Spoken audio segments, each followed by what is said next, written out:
आप लोग का स्वागत है इस वीडियो में। अभी हम एवरेज प्रोपेंसिटी टू सेव देखने वाले हैं। सबसे पहले तो सेविंग्स का मीनिंग समझो। क्या होता है सेविंग्स? सेविंग्स इनकम का वो हिस्सा जो आप स्पेंड नहीं करते हो।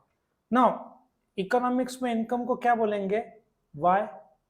अच्छा, इनकम का वो हिस्सा जो आप स्पेंड करते हो उसको क्या बोलेंगे? कंजम्पशन। और जो हिस्सा आप स्पेंड नहीं करते हो उसको क्या बोलते हैं? Savings. Now let us assume आपका इनकम 100 है, आप कंजम्पशन 80 करते हो, इसका मतलब आप सेव कितना करोगे? 20। Now what is average propensity to save? इस इनकम में आप कितना सेव कर रहे हो? 20। सो 20, 100 रुपए में कितना हुआ? 20%। कैसे हुआ 20%? 20 डिवाइडेड बाय 100 इंटू 100 करोगे तो आएगा 20%। लेकिन मैं इंटू 100 हटा दूं तो ये कितना आएगा? 20 पैसा आएगा। So what is average propensity to save? Short में इसको एपीएस बोलते हैं। क्या बोलते हैं? एपीएस। ये रहा एपीएस का लास्ट लेटर क्या है? एस। एस को न्यूमरेटर में रखो, S divided by Y which is called as APS. So do you agree? आपका जो यहां पे एग्जांपल दिया है, आप 100 रुपए में कितना सेव कर रहे हो? 20 रुपया। तो 20 रुपया 100 रुपए का कितना हिस्सा हुआ? 20 पैसा। नाउ एक सिंपल लॉजिक बता दूं मैं आपको। जो आपका APC plus APS is equal to हमेशा 1 रुपया होता है। ये 1 रुपया आपका इनकम है, उसमें से आप 80 पैसा खर्चा करोगे तो आप कितना बचाओगे? 20 पैसा। तो इसके दो फॉर्मूलेज है। पहला फॉर्मूला, एपीएस का लास्ट लेटर क्या है बेटा? S, saving. So S upon Y, therefore 20 रुपया आपका सेविंग है। आपका इनकम 100 रुपया, तो आपका एपीएस कितना होगा? 20 पैसा। और I can also say APS is equal to 1 रुपया आपका इनकम, इसमें से मैंने कंजम्पशन हटा दिया तो भी आंसर सेम आएगा, 0.20। सो दो फॉर्मूला कैसे डिराइव करोगे? APS is equal to S upon Y और APS is equal to 1 minus APC. जो आपका खर्चे का हिस्सा इनकम से हटा दिया, 80 पैसा हटा दिया, तो जो बचेगा वो क्या होगा? एपीएस।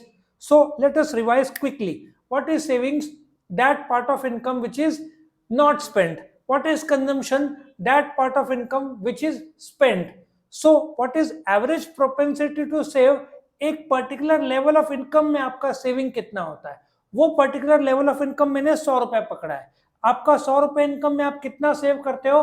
20 रुपया, विच इज 20% और 20 पैसा। मतलब आपका 80 पैसा खर्चा होगा, मीन्स 1 रुपया माइनस जो खर्चा है एपीसी इज एपीएस। अब आखिरी इसको ग्राफिकल फॉर्म में दिखाना है। नाउ पहली बात, on 3 line, on the x axis क्या दिया हुआ है? Income. On the O is a point of origin. On the y axis क्या दिया है? सेविंग्स। मेरा एक सेविंग्स फंक्शन का वीडियो है। अच्छा एक बात बताओ, आपका कंजम्पशन कभी भी जीरो नहीं होगा, रोटी कपड़ा मकान हमेशा पॉजिटिव रहेगा।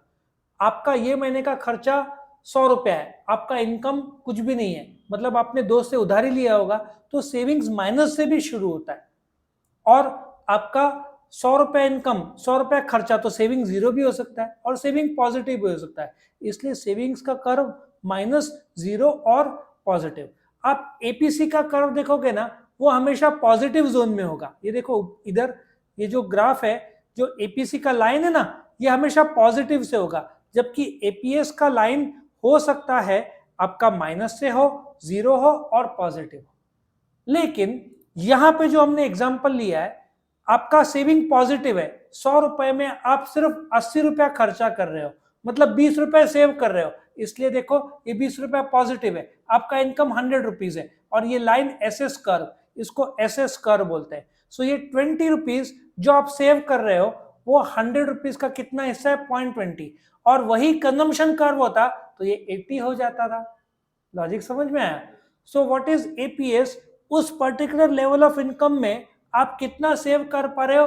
20 रुपया। तो आपका खर्चा कितना होगा? ₹80 वो एपीसी में दिखेगा, ये एपीएस है।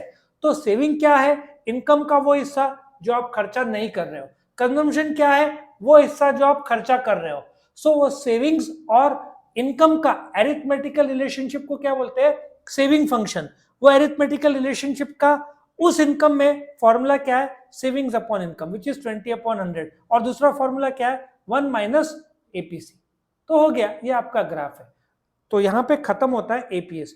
वीडियो पसंद आया तो लाइक करना, फ्रेंड्स के साथ शेयर करना, चैनल को जरूर से सब्सक्राइब करना। Thank you for watching.